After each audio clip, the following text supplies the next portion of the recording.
রাসূল সাল্লাল্লাহু আলাইহি সাল্লামের দাফন এবং কাফন কে করেছিলেন? হযরত আলী। সত্য কার সাথে এবং সত্যর সাথে কে? হযরত আলী। সত্য এবং মিথ্যার মাপকাঠি কে? হযরত আলী। ইসলাম বাঁচিয়েছে কার বংশ?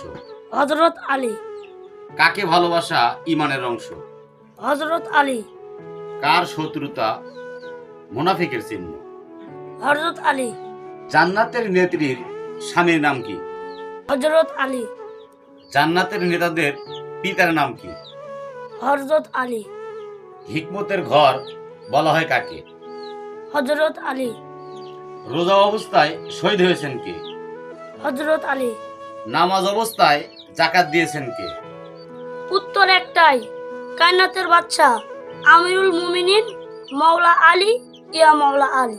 কারণ রাসূল পাক বলেছেন, আমি যার মাওলা, আলীও তার মাওলা।